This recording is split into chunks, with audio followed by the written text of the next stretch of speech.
A quien me refería era justamente la diputada del Frente Amplio, Betiana Díaz, que está integrando la Comisión Especial de Equidad y Género y que viene con el planteo de una ley que ya, o por lo menos el proyecto, tiene su tiempo, remite a los talles, los famosos talles, ¿se acuerdan? Para lograr de alguna manera la equidad en el derecho a vestirse como quiera todas las personas, ¿no? Y que no sea una cuestión de que haya talle hasta large y después no se puede vestir más nadie con sobrepeso. Vamos a ir por ahí. No pareciera, con todo respeto, lo que más urge en el país en ese momento. Pero es verdad que es un proyecto que viene con larga data, o sea que habrá que ver dónde lo están enmarcando como para, bueno, hincarle los dientes en este momento. Pero te veía con ganitas ahí mientras se debatía lo anterior, que bueno, que en el contexto de la rendición de cuentas supongo que querrás decir. No, simplemente que yo quería recordar que este aumento del 10% que se está anunciando es menor al que firmó el sindicato policial. O sea que los trabajadores, dentro de los trabajadores públicos, los trabajadores de la educación no son los más privilegiados. Simplemente dejar esa constancia, porque no es cierto lo que se dice. Hay trabajadores dentro del sector público y de la administración central que han firmado acuerdos por encima. En primer lugar, para dejar claro eso.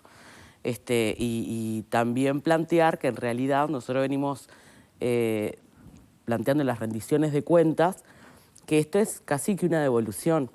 Entre 2020 y 2021, ahora vamos a tener recién los datos de cierre de 2022 en esta rendición de cuentas. Una maestra grado 1, una maestra que recién empieza a trabajar, que egresa y que toma 20 horas en una escuela, perdió a razón de 2.000 pesos por mes en ese periodo, en lo que no se ajustó.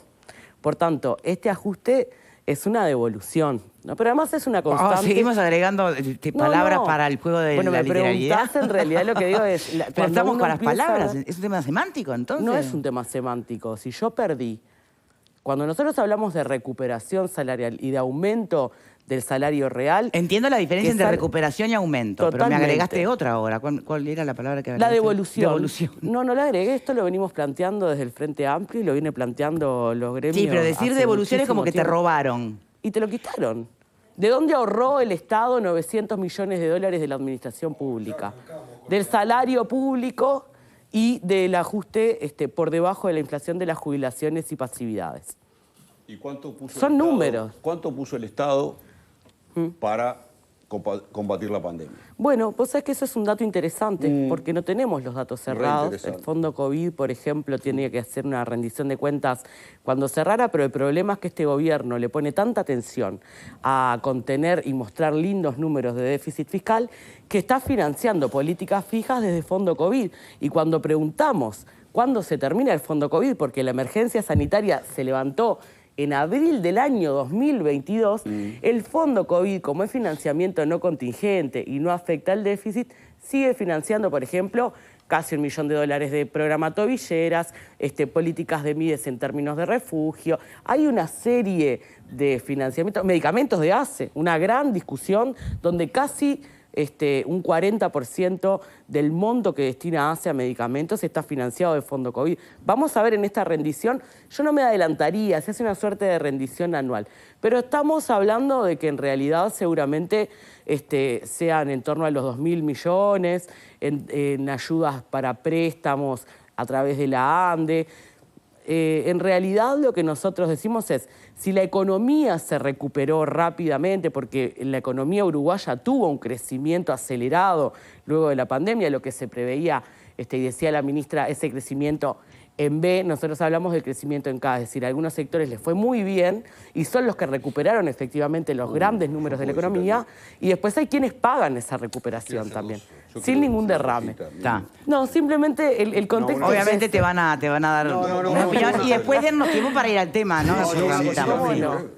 Dale. Dos puntualizaciones. ¿Están en equipo? ¿No son individualidades? No, yo no tengo nada que ver con eso.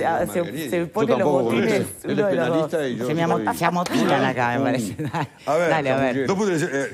Con respecto a los aumentos que la diputada decía del sindicato policial. Y bueno, capaz que el sindicato policial negoció mejor porque negociaron por fuera. No, pero no pueden decir que son los más privilegiados que tuvieron el aumento más grande. O capaz que COFE no sabe negociar. Es una mentira. O el sindicato policial negoció mejor, el gremio de educación. Eso es un tema aparte. Alguien me nota por acá. Victoria, si miramos el contexto, ser empleado público ya es ser privilegiado. No, bueno, sí. Bueno, es todo un gran debate. En pandemia Lo fue. Y lo otro, de hecho, en pandemia otro, sí yo fue he ser privilegiado porque no perdías el trabajo. Siempre. He escuchado recurrentemente la frase esa de que dice, no, se le está dando lo que se le quitó.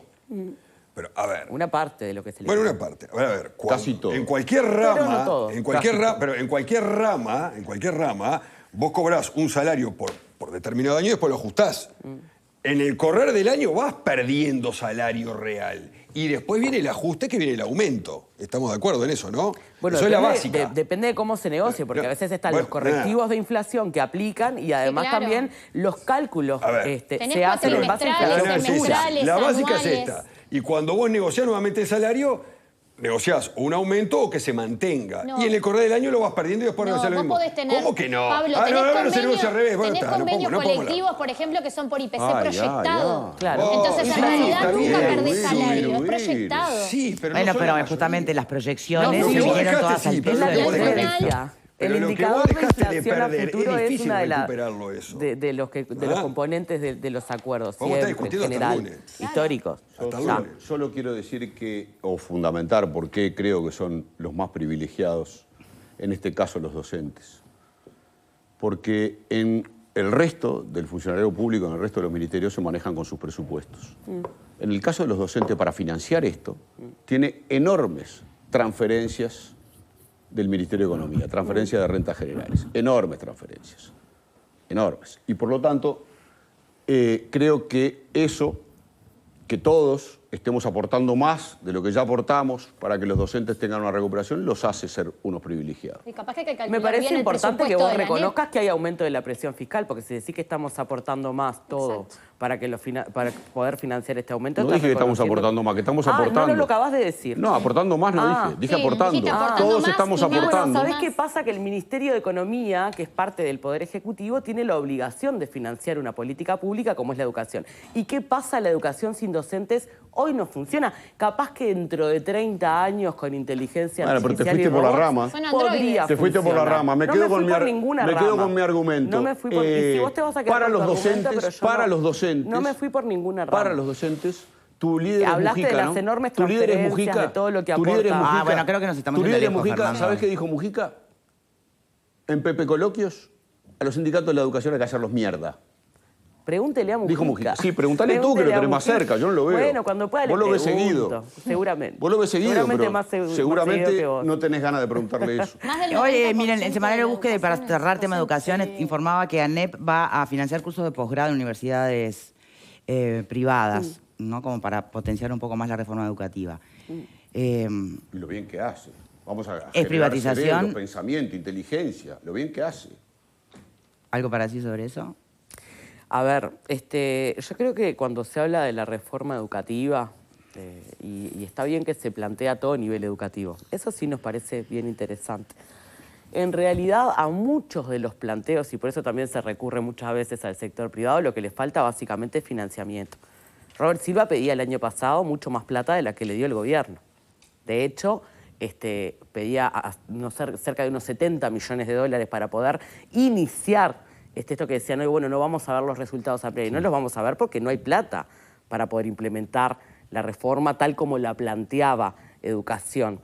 Y lo que se le aseguró fue casi la mitad de los fondos que pedía y además, con suerte, un refuerzo presupuestal de unos 22 millones que no quedó garantido en la rendición de cuentas.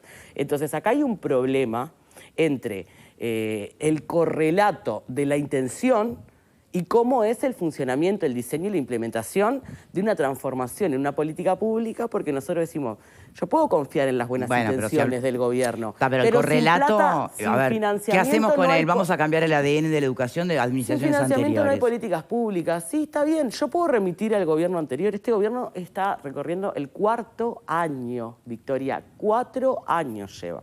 Está bien, tuviste la pandemia, la educación además fue sufriendo algunos cambios, productos además de la misma situación también, ¿no? En la incorporación de tecnología, en el cambio de modalidad, en la extensión. No es nada.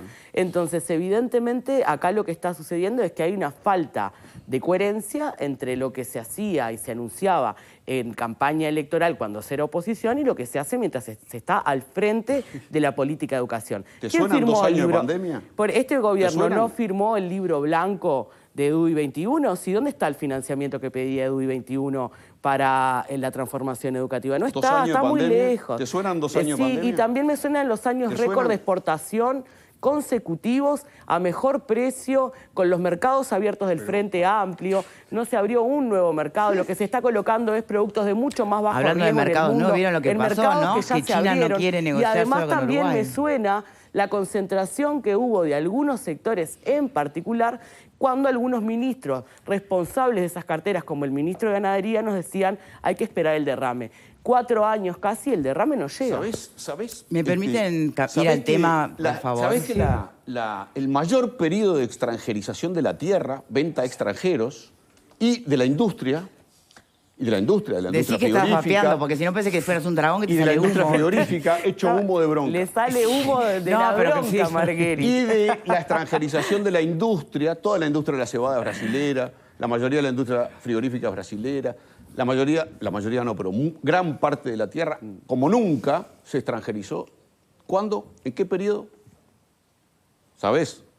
¿Qué ha hecho este gobierno? Contestalo tú. Bueno, yo le voy a decir una cosa. La partida es, Contestalo tú ¿qué ha porque hecho lo este sabes. gobierno en 4 años? Contestalo tú porque lo sabes. Betiana, propongo cortar acá. Fernando, por favor. Sí, bueno. Porque si esto se va a convertir en un debate sobre gestión de unos y de otros, no es nos fuimos gestión, al diablo. no es gestión. Sí, porque ahora estamos hablando de la extranjerización de la tierra. Sí, bueno, O porque sea, para volvamos decir se sumó determinadas algo más a cosas. lo que era la rendición de cuentas, bien el tema de lo que son. Ahora vamos un poco a lo que nos convoca con la diputada, que es este proyecto de ley. Sí. ¿Cuál es el...? Viste que yo te decía al principio, ¿te parece como en este Algo que no es momento... importante. Sí, con todo respeto, Mucha parece gente- no ser importante. Mucha gente repite eso de que no es importante. Y es un discurso que aparece siempre, pero siempre, es una fija, cuando hay una ampliación de derechos. No es importante el matrimonio igualitario, no es importante la interrupción voluntaria del embarazo, no es importante la ley trans. ¿Esto está enmarcado en la no es agenda de importante. derechos? Y bueno, nosotros, venimos trabajando sobre la base de proyectos anteriores. Sí. Este es un tema que está en el Parlamento Sí, hace rato. Sí, muchos sí. años. Carlos Enciso del Partido Nacional fue el primer legislador que presentó un proyecto sobre ley de talles. En el año 2007, decía muy bien. Eso no prosperó. María Pía Biestro, entonces diputada del Partido Nacional, también retoma el mismo proyecto de Enciso, que refiere más que nada a industrias de la vestimenta. Y en esta legislatura nosotros retomamos este tema, pero le agregamos una suerte de actualización en un marco de integralidad, donde lo que incluimos es una perspectiva que no solo mire a la industria de la vestimenta y los talles, sino que además también aborde otros temas que están en conversación social hoy, como por ejemplo el cuidado de la salud integral de las personas, la salud mental, la salud física, el trato digno. Hay una serie de artículos, por ejemplo, el que fija a la vestimenta como un derecho, porque para las personas la vestimenta es una obligación. En nuestras sociedades hay que salir vestido a la calle.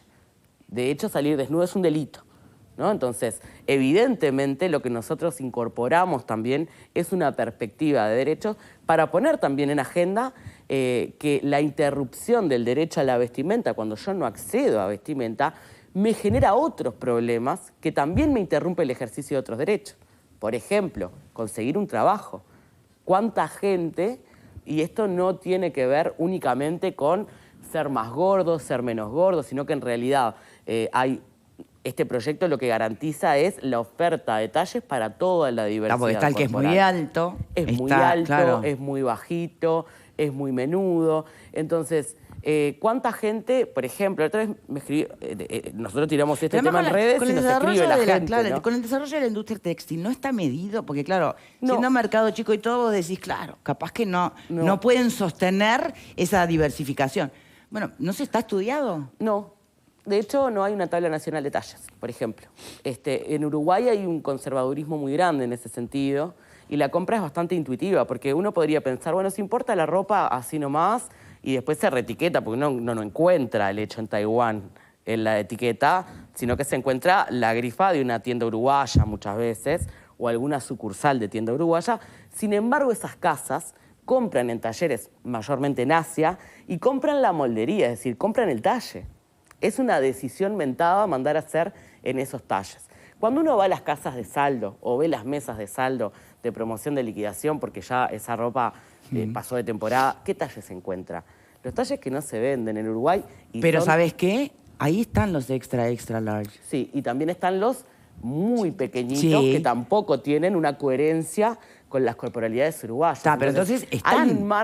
Hay un margen ahí de ropa que primero no se comercializa bien, obviamente, y esto responde a que no hay un estudio de mercado. Nosotros lo que proponemos como base de este proyecto es un estudio antropométrico de la sociedad uruguaya. Esto se puede hacer, de hecho, se hace donde no hay regulación de talles, para estudiar el mercado relevante. Sí, debería Estados ser Unidos, básico, sí, México, claro, sí. Canadá. La Unión Europea tiene una normativa internacional de tallas. Vieron que cuando uno compra muchas veces la grifa dice en Brasil, Estados Unidos tal cosa, Brasil Estados otra. Unidos, Europa. Bueno, ahí sí se estudia lo que es la media de las características morfológicas de la población. Entonces, la tendencia en el mundo hoy, Victoria, es que se está ampliando la oferta de talles. Cuando uno va a Estados Unidos, por ejemplo, o ve lo que está pasando con algunas casas en particular, se está yendo al desarrollo de lo que son los talles petit, es decir, desde el triple XS al S, que te entran un y tobillo, luego por ¿no? Que una encima persona del normal XL hasta el 5XL. Y eso responde a que hay una demanda, evidentemente, que está relevada. ¿Y por qué en Uruguay, justamente cuando faltan esos talles específicos, son los que están en los grandes saldos? ¿Porque no se comunica que existen o porque no hay demanda? No entiendo.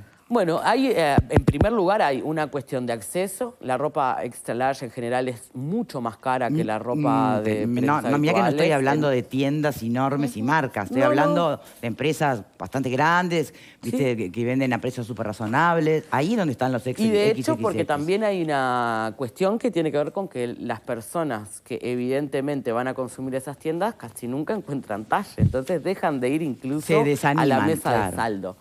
Nosotros cuando ponemos el cuidado de la salud integral acá, ponemos una perspectiva de problematizar qué es lo que pasa con las personas que tienen una experiencia negativa de compra, que es yo llego y me veo totalmente excluido de conseguir una campera para el invierno porque soy muy delgado o porque soy muy gordo, por ejemplo, de una corporalidad muy gorda. Que no encuentro zapatos de seguridad para ir a hacer la práctica de facultad a una obra porque calzo 34, como me escribió una chica el otro día. Que soy corredora y profesionalmente tengo que importar la ropa porque no puedo ejercer mi labor porque no encuentro talle. Entonces, todo eso que pasa refuerza también una suerte de práctica discriminatoria que en realidad nosotros decimos, este no es un problema de la industria únicamente, este es un problema de la sociedad. Que no pide, que no plantea. Que en realidad recién está empezando a tener esta conversación y a poner arriba de la mesa estas problemáticas. Hace 10 años esto quizá no era tan relevante y nosotros decimos, bueno, esta es una coyuntura totalmente favorable en términos de los acuerdos que hemos construido dentro del sistema político para poder avanzar en una regulación de talles. ¿Por qué? Porque hoy se entiende la incidencia que tiene la vestimenta en la vida de la gente. Bien. Y a priori, en esta etapa de cómo visualizar, que es tomar conciencia, es hacer estudios, hacer el relevamiento, no necesitaremos inversión en esta etapa. No, a ver, nosotros en realidad planteamos incluso un periodo ventana. El proyecto, para que se puedan adecuar la industria. El proyecto se modificó muchísimo, está publicado desde el martes en realidad. Ese es el proyecto que va a circular, que dista mucho del proyecto original que trabajamos de 2016, que tiene también diferencias con el del diputado Linger del Partido Colorado, que también presentó uno de normalización de tallas, y el de sociedad civil. Nosotros en realidad lo que proponemos en este momento es poder avanzar en tener esta regulación y justamente lo que encontramos es la importancia hoy de desarrollar una tabla nacional de talles para que esto sea una herramienta de desarrollo para la industria, ¿sí? Es decir, y esto sí lo hemos trabajado con el Sindicato Único de la Aguja, con el PIT-CNT, con la Cámara de Diseño, con otros actores involucrados. ¿Qué te dice la Cámara de Diseño? Ellos no tenían Me sorprende que esto no sea una inquietud inicial de la propia industria. Bueno, nosotros ahí, por ejemplo, tenemos experiencias bien interesantes. En el caso de la Cámara de Diseño y de la Cámara de la Vestimenta estaban muy interesados Porque en realidad, en general, trabajan en una escala menor, los diseñadores y la producción local. Claro. Es una escala mucho más humana, conocen un poco más cuáles son las necesidades de la clientela. Incluso hay como una suerte de prejuicio de que las casas más chicas o los puestos de feria no podrían, digamos, cumplir con esta normativa, sí. Y mayormente son los que van modificando los talles acorde a la clientela que tienen. Entonces, claro. Una tabla nacional de talles que a mí me permita saber cómo es un L en Uruguay, que es muy distinto a un L en Bangladesh o en Canadá.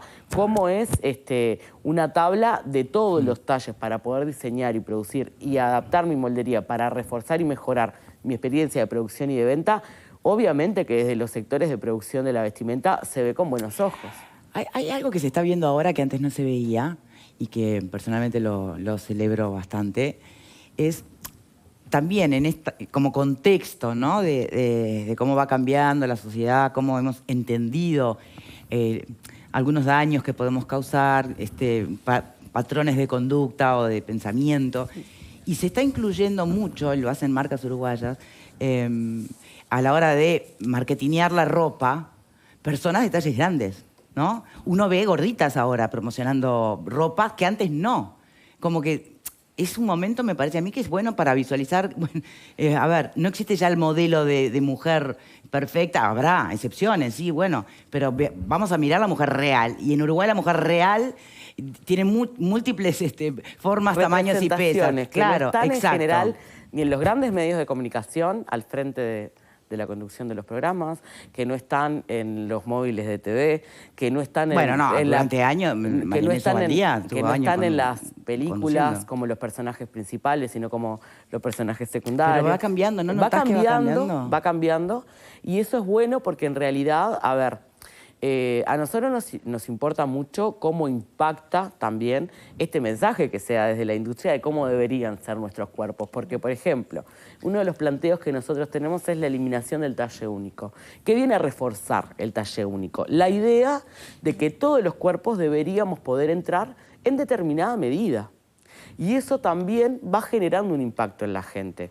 Uruguay, ¿pero no se podría quedar el talle único para cierto tipo de prendas? Es que en realidad nosotros lo que planteamos es lo siguiente: el talle único tiene una medida cuando llega. Sí. ¿No? Entonces, si nosotros vamos a construir una tabla nacional de talles y ponemos, por ejemplo, tirando un caso muy hipotético, si un talle M en Uruguay tuviera que tener 60 centímetros de sisa y ese talle único los tiene, entonces es un talle M.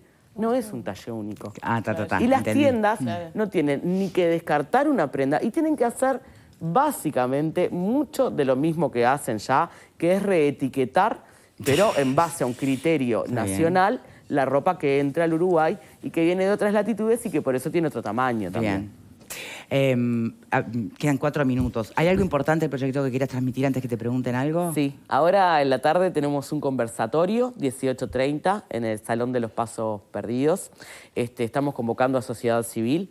Aprobamos el proyecto en comisión, en Comisión de Género y Equidad. Y bueno, estamos empujando un poquito para ver si en estas semanas entra en plenario de la Cámara de Diputados y puede tener la media sanción con el acuerdo de los diferentes partidos de Cámara. Y esa es una linda señal que también nos gusta dar, es la transversalidad a la hora de entender esta problemática. Bien. Antes de las mujeres, que me parece que es más fácil entender de qué va, capaz. ¿Qué pensás? No tengo ni idea de qué está hablando. Bueno. Para mí no hay leyes que sean más o menos importantes. Depende al sector donde estén destinadas. Capaz que para las personas que tienen complicaciones para poder conseguir talles, les importa mucho más la ley de talles que la ley de medios, por ejemplo. O sea, es una cuestión real. Me parece bien porque lo veo que está en un sentido de atacar determinado tipo de enfermedades que en forma indirecta se pueden dar, caso de la bulimia, la anorexia, que no es producto de esto, pero se refuerza en este sentido. Entonces, desde ese punto de vista me parece bien. Habría que ver cómo regularla, las sanciones, el tipo de aplicación y demás. Creo que en Argentina hay una ley también que no sé si se llama ley de talles, pero que es similar, que es reciente, tiene 1 o 2 años de aprobada y funciona bastante bien. O sea que me parece algo bastante razonable, bastante bien. Bien. Fernando, ¿qué querías decir? Yo lo primero que le quería pedir a Betina, es que si puede... Betiana, si puede incluir el largo 30 en los pantalones en el proyecto. ¿Cómo no? Porque viste que yo soy pata corta y no consigo talle 30, siempre son 32 para adelante. ¿Cómo no? Bien. Si podés ponerlo ahí, porque me siento discriminado. Jamás te pediría que te alargues las piernas para poder encajar en los estándares de nadie. Ojalá pudiera. Como se le pide a la gente gorda. Ojalá pudiera, pero no podrías incluirlo ahí en el ¿Cómo proyecto. no? Talle 30. Capaz que vos estás más cercano a la media de lo que son las corporalidades uruguayas que alguien que mide 1,99, Marguerite. Mirá que... Hay que verlo, pero como no lo tenemos estudiado, mirá que no lo entiendo sabemos. toda tu fundamentación y me parece bien. Lo que me parece un desastre es el proyecto. Bueno. Pero me parece un desastre primero porque ejerce una injerencia en la actividad comercial, en la libertad de comercio. Los obliga compulsivamente a tomar determinadas normas. Ya me parece... O sea que la ley de libre competencia del mercado también te parece una aberración. Horrible, no, lo que me gusta es el artículo 7. Se podría resumir en el artículo 7. Ya está, pongan artículo 1, el 7. Y ya está. Cúmplese, archívese, no sé qué. El artículo 7 dice exoneraciones tributarias. Entiéndase en la presente ley un mecanismo de apoyo y fomento a la industria de la vestimenta. Los establecimientos comerciales que cumplan todos los términos tendrán exoneraciones tributarias. Eso es un estímulo para que la gente lo haga. Capaz que tú estás trabajando sobre un texto que no está actualizado. Es el que nos dieron acá en la producción. Puede ser. Porque en realidad pues nosotros eso parece no discriminación positiva, te digo. Esto en realidad exonerar para que puedan vestirse las personas demasiado altas, demasiado gordas. No es exonerar para que se puedan vestir. Sí. Te aclaro. Sí. La exoneración es una iniciativa privativa del Poder Ejecutivo. Esa es muy buena. Esa redacción habla justamente... Bueno, pídanle al Poder Ejecutivo que estimule, como se estimuló a la industria de la celulosa. De la vestimenta. Sí, claro, es lo que hacemos en el proyecto actualizado, Bien, Marguerite. pero lo que me parece que está muy mal, capaz que también está desactualizado en esa materia, es que obliguen a todos los comercios a tomar determinada actitud comercial o determinada incorporación de productos comerciales. Es como que obliguen a una vinería a vender pañales geriátricos por si van viejos, más o menos. Viejos que tienen problemas. Bueno, hay diferentes rubros comerciales que más o tienen que menos. garantizar también determinados productos. Es una injerencia en la actividad privada, pero directa. Pero ¿a vos te molesta o no que no haya pantalones talle 30? Claro, me molesta. Y pero bueno, si yo consigo, pero ¿sabes qué? Yo consigo pantalones, sé un lugar donde hay. Y te haces voy ahí. ladillo. No, voy ahí y los compro ahí, porque tienen largo 30. Voy a un lugar. Y es lo que debería hacer todo el mundo. Si hay un mercado... El que no lo puede pagar en ese lugar y necesita más variedad de lugares... el que no lo puede pagar, ¿y qué querés que haga? ¿Qué querés que haga? Una ley para que pueda acceder a la ropa. Bueno, una ley para estimular a que haya comercios que tengan toda la gama. Eso sería Bueno, razonable. A ver, para entrar alguien más. No meterse Quedan 2 minutos, imponer punitivamente en el comercio. No hay punitividad acá. ¿Y cómo no? Capaz que sigo con el folletito atrasado. Puede ser que sí, ¿eh? Acá dice... Que entre alguien más, Fer, por favor. Bueno, pero pará, porque no hay punitividad, me dicen, y acá es clarísimo. Los establecimientos comerciales... Pero te está diciendo que artículo 6, capaz que está mal también. Sí. Multas y sanciones. Está desactualizado. No hay multas ni sanciones, en principio. Vos hablaste de un periodo de ventana. ¿No me podés mandar el proyecto bueno? Y por eso quería plantear esto. Nosotros hicimos una serie de modificaciones que fuimos acordando con sociedad civil, con los propios diputados y diputadas integrantes de la comisión, con los sindicatos. Lo mandaste tú me dicen. Es el proyecto que mandaste tú. Sí, en realidad nosotros lo que decimos es que va a haber multas y sanciones en base a lo que resuelva una institucionalidad específica rectora, que es una comisión honoraria. Me dijiste que no establecía multas y sanciones. No, te dije que no había punitividad. Artículo 6, multas y sanciones. No hay punitividad en este proyecto. Si te van a multar, ¿cómo no hay Lo que punitividad? lo que plantea es la posibilidad de controlar el incumplimiento, ¿cómo no? Pero, Betiana, si no lo haces, te multan. Bueno, ¿eso no es punitivo? Bueno, pero lo que hay que ver es en las condiciones en que se multa, en las condiciones en las que se sanciona. ¿Qué condiciones? Si no los tenés, los talles, como está, marca hay un periodo el estudio antropométrico. Hay un periodo de ventana extenso de 24 meses. Pero no importa, para el final es que si no vendes eso, volvemos a la literalidad. Si no vendes eso, hay punitividad prevista en el proyecto. ¿Hay qué? Hay punitividad prevista en el proyecto. Salvo que sea proyecto viejo. ¿Por qué mandaste un proyecto viejo? Es que realmente no. Bueno, no importa, no cabe. Hay alguna secretaria que no le va a ir bien hoy. Ahora, a ver, ¿entra alguien más o tenemos que cerrar? Hay que cerrar. Bueno, entonces, el conversatorio es hoy. Es hoy, 18:30. en el Salón de los Pasos Perdidos. Vamos a estar Pero presentando... si es negocio vender ropa para grande o para chico, Fernando, están hablando. poner un negocio para grande o para chico. Bueno, en realidad, a ver, hay todo un debate donde estos argumentos aparecen y justamente son argumentos que a mucha gente le lastiman mucho la autoestima. Sí, claro. Uruguay hoy es el segundo país de América Latina con mayor incidencia de trastornos de la conducta alimentaria. Y después de la pandemia, los trastornos de salud mental, también con el miedo constante a engordar, con la alimentación, con el sedentarismo, con el cambio corporal, tuvieron una incidencia muy fuerte en nuestra sociedad. Lo vemos en desastrosos números que hablamos muchas veces de suicidio. Entonces, hay discursos que también tienen que ir cambiando y esto, como decía, no es un problema de la industria, es un problema de la sociedad. Hoy, 6:30 de la tarde, vamos a estar en el Salón de los Pasos Perdidos, tratando de acercar un poco todo lo que pasa en el mármol a la gente que esté interesada. Bien. Y vamos a estar presentando datos de opinión de una encuesta hecha por ID Retail sobre qué opinan los uruguayos. Vos así al pasar habías comentado que mucha gente te escribía por las redes. ¿Hay avidez por...? Sigue, por suerte sigue. El año pasado hicimos un evento para casi 200 personas. Este año estamos previendo más de 300 en el Palacio Legislativo. Así que en realidad cada vez somos más activando con este tema de la ley de talles. Muy bien. ¿Y van a discutir el proyecto anterior o el nuevo? Muchas gracias. ¿Tanda o...? Ay, claro, falta un bloque. Ya me estaba apurando demasiado. Bueno, igual tenemos que despedir a la diputada. Muchísimas gracias. Pausa y ya venimos. Entre el olvido